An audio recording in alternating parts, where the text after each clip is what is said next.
C'est une ville où le stress semble avoir disparu. 8 heures du matin, la famille Castiñeras prend tranquillement son petit déjeuner.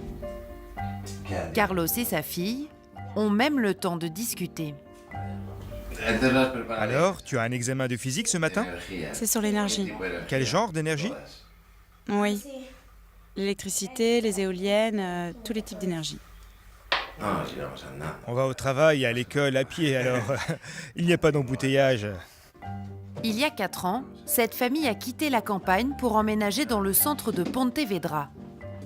Carlos a vendu sa voiture et changé de vie. 9h moins le quart, chacun part de son côté. Car à 11 ans, Sarah va à l'école toute seule. Il y a très peu de voitures et elles roulent très lentement, alors j'ai le temps de traverser sans aucun danger. Dès 6 ans, la majorité des écoliers de Pontevedra prend le chemin des cours sans accompagnateur.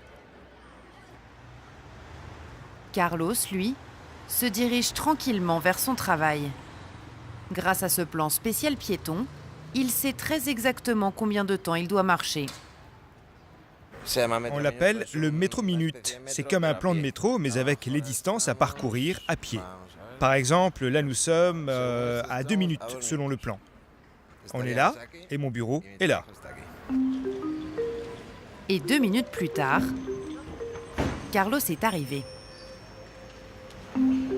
Pontevedra, 83 000 habitants, a pratiquement chassé la voiture de ses rues. Dans un périmètre de 45 hectares, c'est priorité piéton. Tout est fait pour dissuader les automobilistes d'entrer dans la ville. Ils doivent s'adapter à la vitesse des marcheurs, sont priés de laisser leur voiture sur l'une des 4000 places de parking gratuites à la périphérie et de rejoindre le centre-ville à 10 minutes à pied.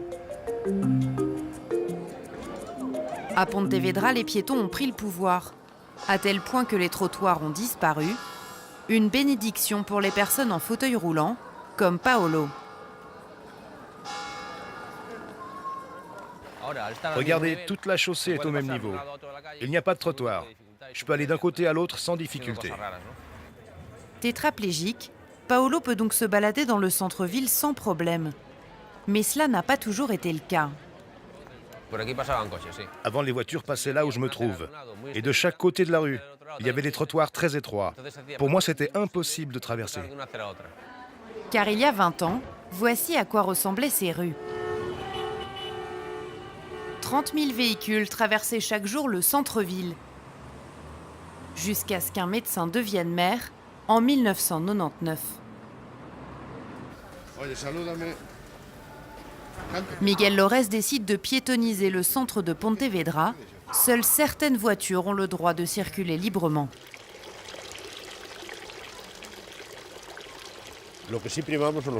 L'idée, c'est que seuls ceux qui en ont vraiment besoin traversent la ville. Les riverains qui ont un garage, les livraisons pour les commerces et les restaurants du centre, le courrier, les taxis, les transports en commun. 16 ans plus tard, Miguel Lores est fier de nous montrer la transformation de sa ville. Là, on arrive sur l'une des nombreuses places du centre-ville de Pontevedra. Il y en a beaucoup comme ça dans cette partie historique. Et regardez, l'école voisine s'en sert comme cours de récréation.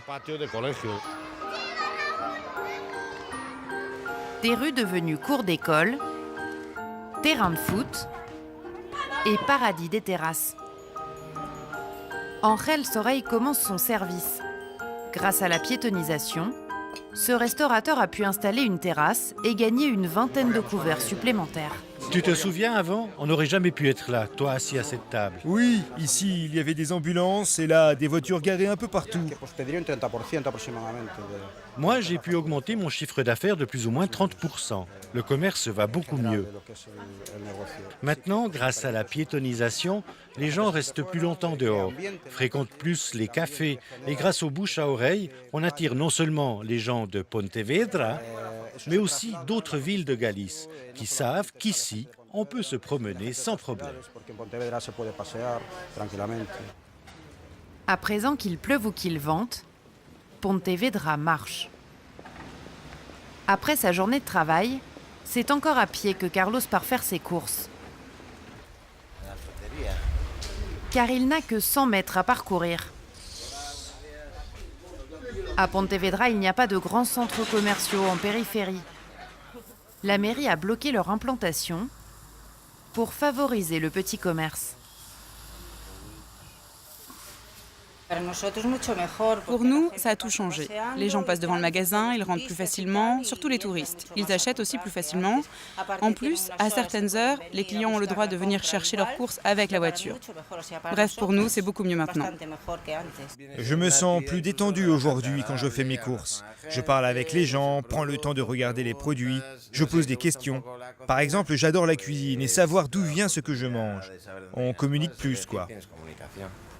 Ces courses lui coûtent un peu plus cher, mais l'abandon de la voiture a permis à Carlos de faire des économies conséquentes. J'ai gagné à peu près 500 à 600 euros par mois. Même en acceptant un salaire moindre, c'est plus rentable de venir vivre ici. C'est mon avis. Mais ce petit paradis piéton peut vite devenir un cauchemar pour automobilistes. Cette voiture est la plus redoutée de Pontevedra. Sa caméra ne laisse rien passer. Sur ces places, le stationnement ne peut excéder 15 minutes. Regardez, la caméra est capable de lire les plaques d'immatriculation. Elle va filmer celle-ci. 57-54. Le long du parcours, la voiture fait forte impression. Ralentis, ralentis. Arrête-toi. Elle vient de nous voir. Regarde, elle part tout de suite. C'est très dissuasif. Et gare aux fraudeurs, l'amende est du genre salé. C'est 100. 100 euros. Efficacité garantie, en 17 ans, la circulation a diminué de plus de 80%. Dans la salle de contrôle du trafic de la police municipale, voici à quoi ressemble le périphérique aux heures de pointe. Plus d'embouteillage et pratiquement plus d'accidents.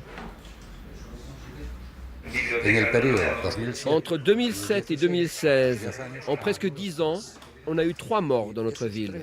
C'était les 3 premières années. Mais depuis 7 ans, nous n'avons eu aucun accident mortel à Pontevedra.